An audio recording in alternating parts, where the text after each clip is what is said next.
ध्यान और 3 सूत्र इधर बताए गए हैं, सत्संग, सेवा और सेवा का बहुत बड़ा लाभ मिलता है।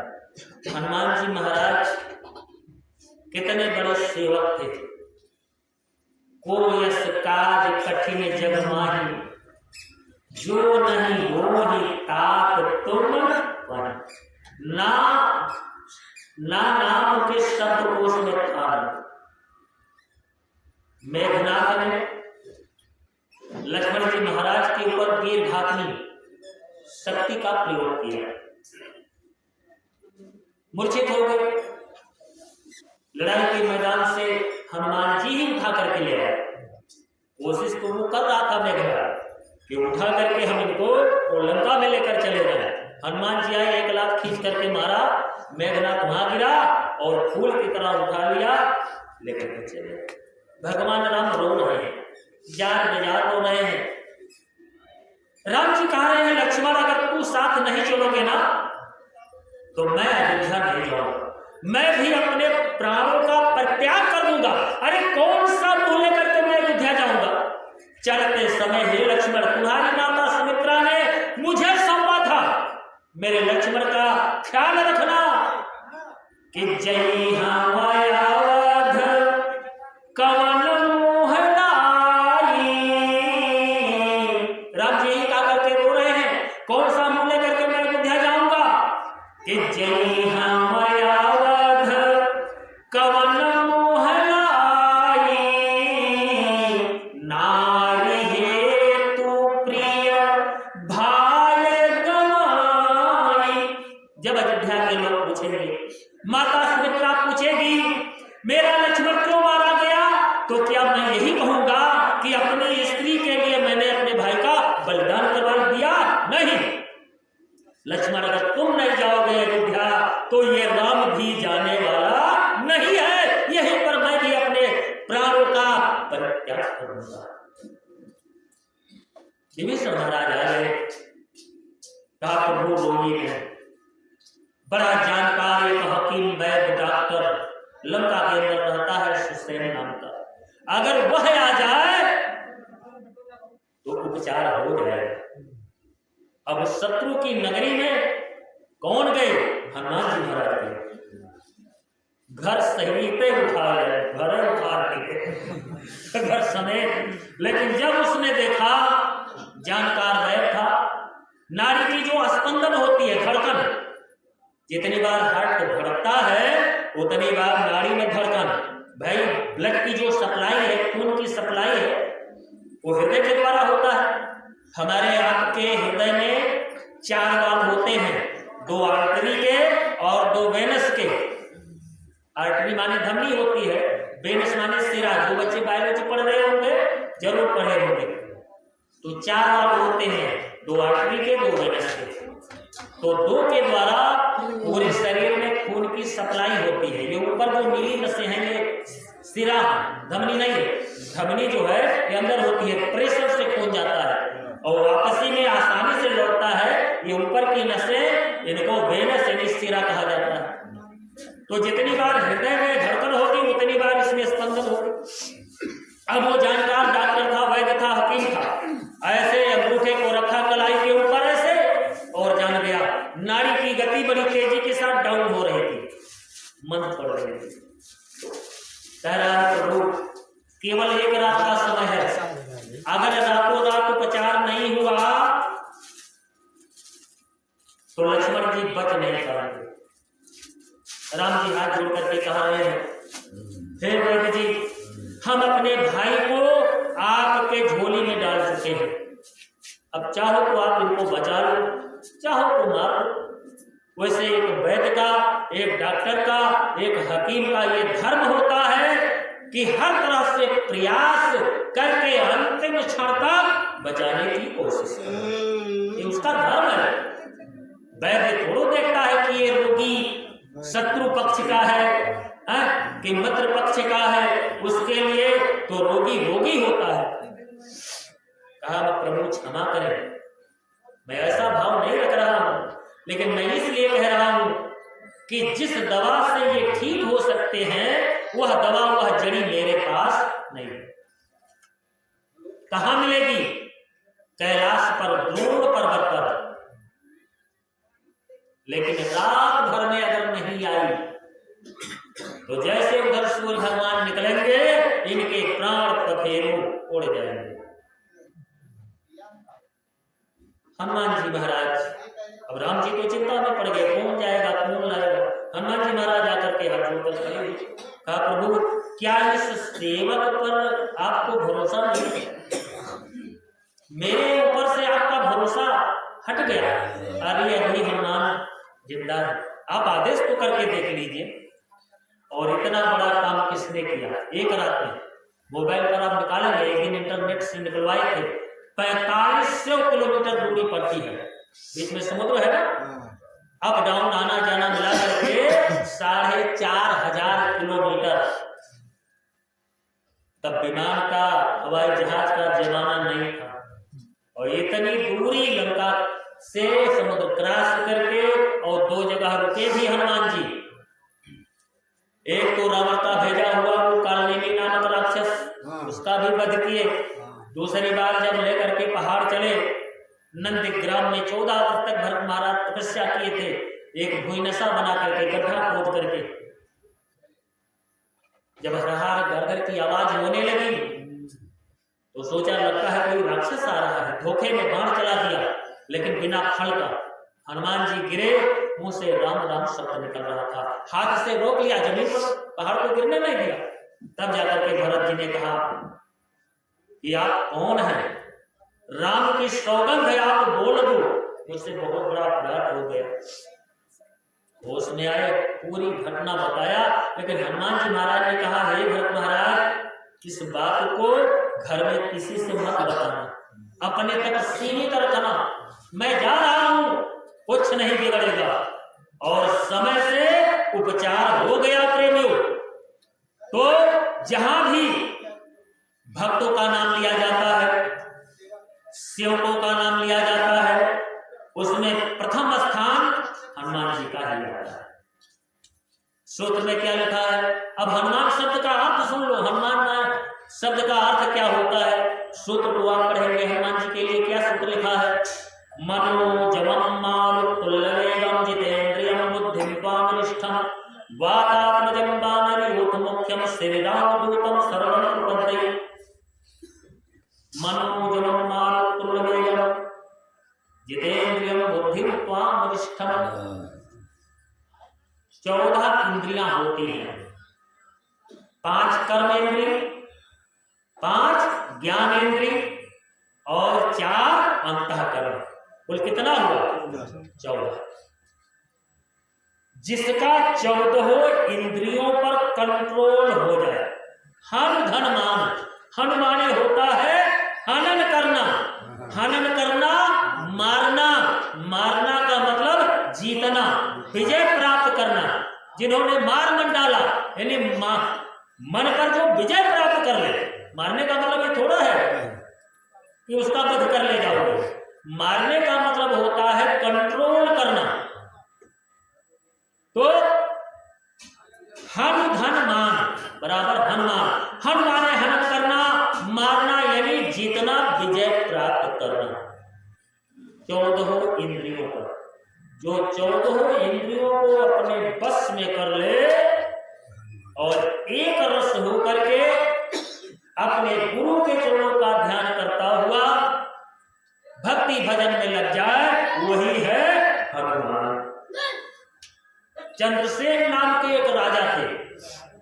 भगवान राम जब आए रावण का वध करके, राज्याभिषेक हो गया, राम राज बैठे त्रैलोका, हर्षित भये गए सब सोता।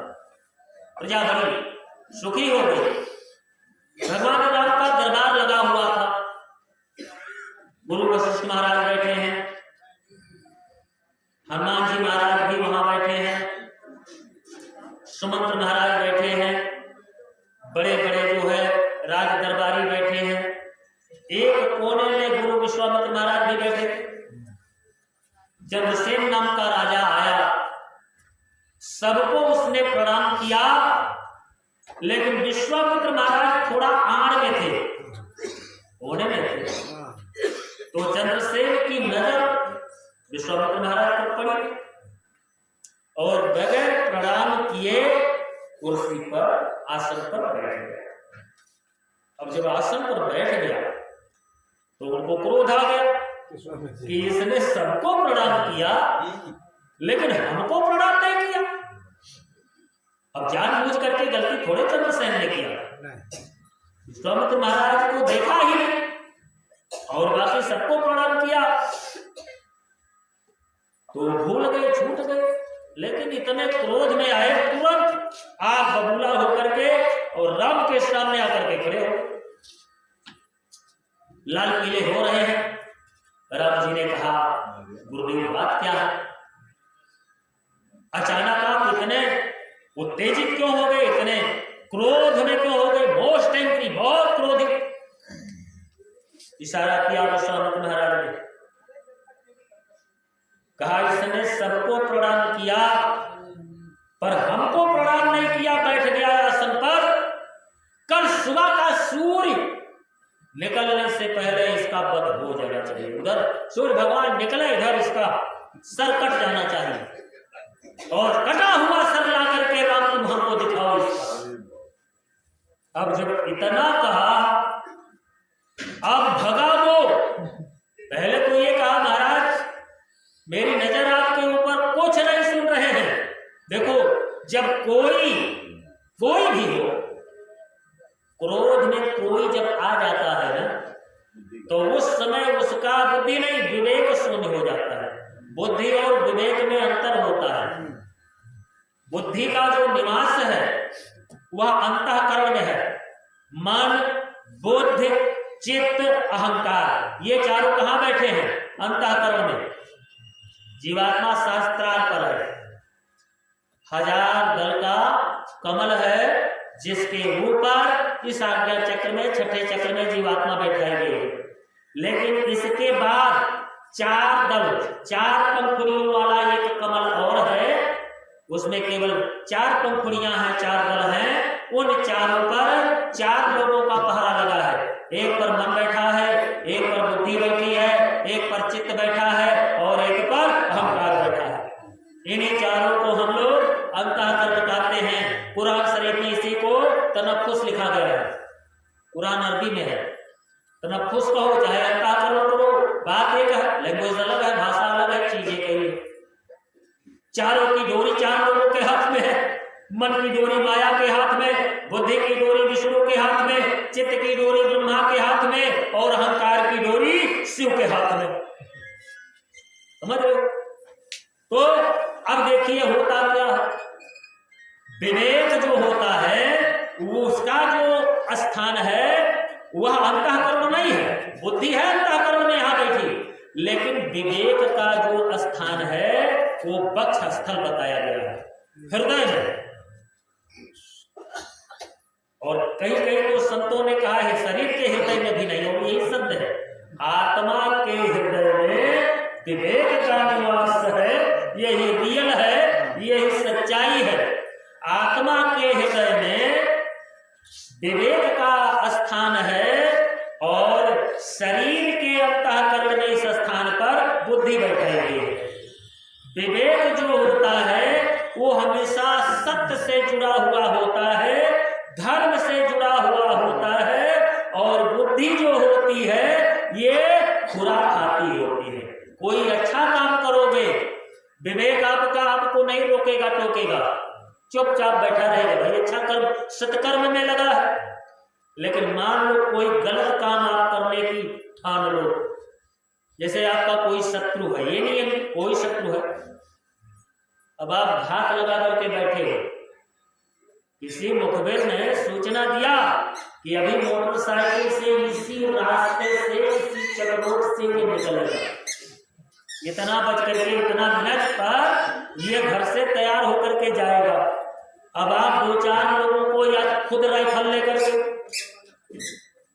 और बैठे हो, अबे गन्ना खेत हुआ, हर खेत हो हमारे, आज न हम गोली मार दे, आओ तो मोटरसाइकिल लेके तुरंत गोली मार दी। अभी तक वो अब तिकड़म लगाया बुद्धि ने कि वहां चलो उतनी दूरी पर, वहां सुरक्षित जगह है छुपने की, और जाएगा जैसे सामने पहुंचेगा निशाना साध करके बैठेगा ना, गोली चला देना, छुरा चला देना, भाला फरसा से मार देना, ये बुद्धि का काम है। लेकिन जब वो दिखाई पड़ा, नजर तो उसी पर है कि कब आ रहा है, गाड़ी की आवाज कान में पड़ी, सतर्क हो गया, गाड़ी आ रही है, लगता है वही है, नजर पड़ गई, हाँ वही है। अब आपकी उंगली कहां गई? ट्रेगर पर, घोड़ी पर, जिसको घोड़ी कहते हैं। लेकिन वही आपका विवेक आपको रोकेगा, मत मारो। अरे वो मर जाएगा तो तुम भी मुसीबत में फंसोगे, 302 के मुलजिम बनोगे, आजीवन कारावास हो जाएगी, बाल बच्चे भी परेशान हो जाएंगे, धन का भी नाश हो जाएगा। अरे उसके छोटे छोटे बच्चे हैं, माफ कर दो। तो यह कौन कह रहा है मत मारो, माफ कर दो? वह विवेक है। अगर विवेक वहां हावी हो गया, आप नहीं मारोगे। विवेक अगर हावी हो गया, आप नहीं मारोगे। लेकिन अगर बुद्धि हावी हो गई, नहीं मानी, और विवेक हार गया, गोली चला दोगे। ये चीज है।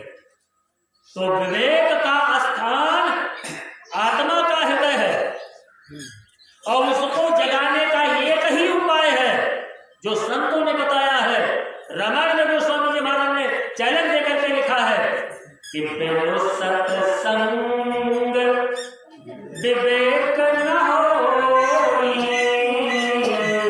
बिनु सत्संग विवेक न होई, राम कृपा बिन सुलभ न सोई। बिनु सत्संग विवेक न हो। जब सत्संग में जाओगे, धीरे धीरे धीरे धीरे माया का जो कालिमा है, कर्मों का जो दाग है, जैसे जैसे यह बर्तन आपका साफ होगा, वैसे वैसे सब निर्मल होता चला जाएगा, विवेक जागरूक हो जाएगा। अब क्रोध में आने पर विवेक शून्य हो जाता है। विश्वामित्र महाराज इस समय क्रोध में थे, इसलिए ऐसा आदेश कर दिया कि राम कर का सूर उधर निकले और उधर हमको इसका सर दिखाना ला करके, काट करके सवेरा होते होते इसका वध कर देंगे। बोलो मेरा काम करोगे? राम जी ने कहा गुरुदेव कल जरूर इसका सर हम आपको ला करके देंगे, कटा हुआ सर। अब इतना सुन करके कि उधर तो वो नाराज थे, इधर राम भी कह रहे हैं कि कल इसका सर काट करके और गुरुदेव आपके चरणों में समर्पित कर दूंगा। अब मैं करूं तो क्या करूं, भागा वहां से। अब जाए तो कहां जाए, किसके चरण श्रवण लगे?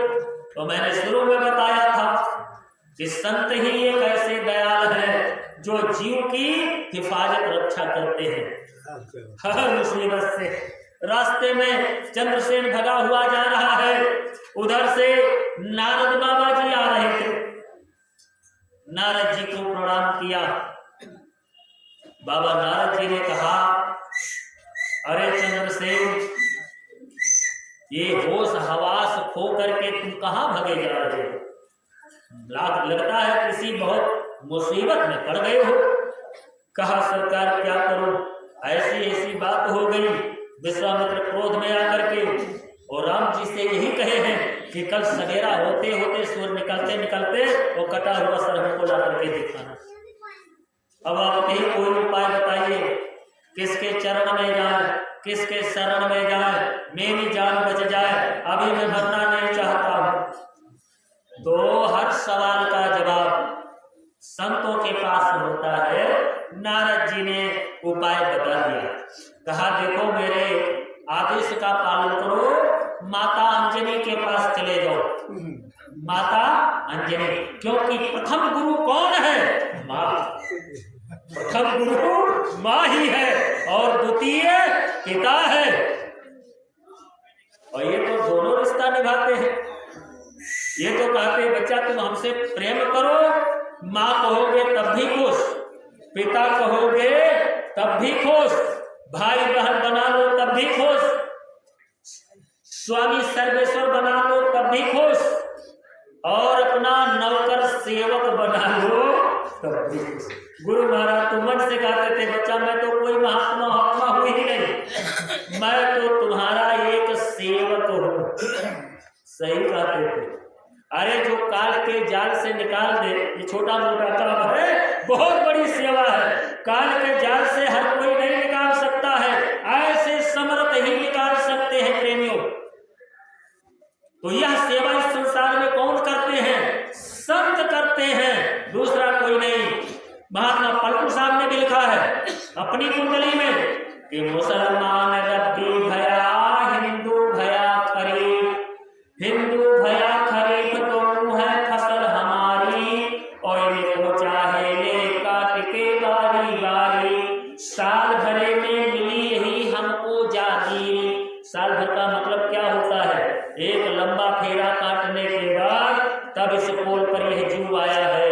लख 84 भरम के पग पर क्यों आए, और अब की पासा ना पड़ा तो फिर 84 जाए। कि साल भरे में 30 लाख अस्थावर, 27 लाख उपमज, 23 लाख अंडज और 4 लाख पिंडज।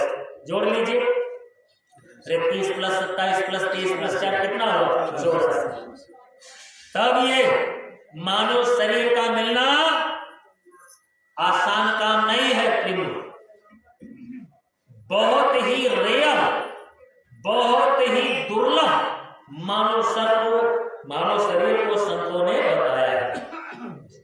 तो ये तो कहते हैं जो भी करो, लेकिन प्रथम गुरु मां को ही बताया है। नारद जी ने कहा माता अंजनी के पास चले जाओ, और उन्हीं के पुत्र हैं हनुमान जी, अगर माता कह देगी तो तुम बच जाओगे।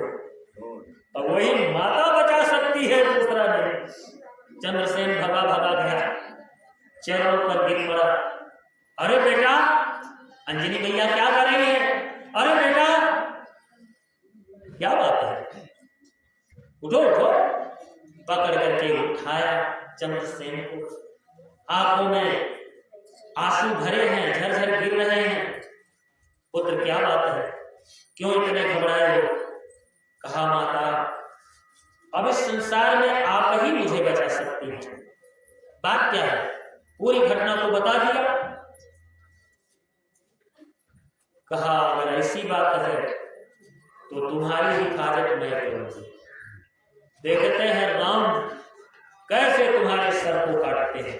एक काम करो, चलो खाओ पियो, घर के अंदर चलो, खाओ पियो, आराम से रहो, कोई चिंता मत करो, मैं बचाऊंगी। तुरंत हनुमान जी को याद किया, बेटा कहाँ हो? तुम्हारी माता तुम्हें बुला रही है। एक क्षण में आकर के पहुंच गए, चरण स्पर्श किया। माता जी क्या बात है? कहा आज हनुमान तुमसे हम कुछ मांगना चाह रहे हैं। अरे माता जी, मांगने की क्या जरूरत, आप केवल आदेश करो। ये आप क्यों कह रही हो कि मैं मांगना चाह रही? कहा नहीं, आदेश नहीं करोगी, आज मैं मांगूंगी। बोलो, जो मांगोगे दोगे। अरे माता जी, अब क्यों हमको शर्मिंदा याद कर रही हैं? बताइए। कहा पहले वचन दो कि जो मैं आज मांगूंगी तुम दोगे। 3 कृपाचार्य ने 3 बार वचन करवाया, लिया। कहा माता जी अब तो बताओ बात क्या है? कहा पुत्र चंद्रसेन जरा बाहर निकलो। चंद्रसेन हाथ जोड़ करके आया, हनुमान जी महाराज को भी प्रणाम किया। हनुमान जी तो तुरंत जान गए, क्योंकि उस सभा में ये भी थे। कहा ये तो यहाँ पहुंच गया, वो तो पहचान गए। तो कहा इसको पहचान रहे हो? कहा हाँ माता जी। कहा कल तुम्हारे जो प्रभु है ना, रात दिन जिनका नाम लेते हो, इसको मारने के लिए संकल्प कर लिए हैं, लेकिन एक मां तुम्हें आदेश दे रही है, इसे तुम्हें बचाना होगा। बोलो बचाओगे? हाँ माता जी। राम के छोड़ के माता रूपी गुरु की तरफ हनुमान जी तुरंत चले गए, मां मैं बचाऊंगा। जब भोर का समय आया, रात भर कहा निश्चिंत होकर के आराम से रहो, खाओ नो एनी टेंशन। जब भोर का समय आया, हनुमान जी ने कहा अरे भाई एक जग करके हाथ मुंह धो करके दांत मंजन करके आ जाओ, बाहर आ जाओ, अब तुम्हारी रखवाली पहरेदारी है, हम करेंगे। दांत मंजन करके चंद्रसेन आया, कहा बैठ जाओ यहाँ। बैठ गया राजा। जब बैठ गया चंद्रसेन, हनुमान जी क्या कर रहे हैं? जैसा लंका में खेल किया था, जब हनुमान जी के पूंछ में रावण ने यह कहा कि बंदरों को अपनी पूंछ से बड़ा प्यार होता है, पूंछ बड़ी प्यारी होती है, हाँ, तो इसके पूंछ में आग लगा दो और जल्दी ही पूंछ लेकर के जाएगा, वो तपस्वी क्या लड़ाई करेंगे। तो वहां एक कौतुक किया था कि बाढ़, रावण ने लिखा है बाढ़ी पूंछ, अपनी पूंछ को हनुमान जी बढ़ाने लगे लंका में, और राक्षस कपड़ा लपेटा था। बाढ़ी पूंछ कीन्ह कपि खेला, बाढ़ी पूंछ कीन्ह कपि खेला, और लंका रहो ना बसन धृत तेला। बसन माने कपड़ा, फटा पुरान जतना रहा नवाब कुल लपेट जात बार,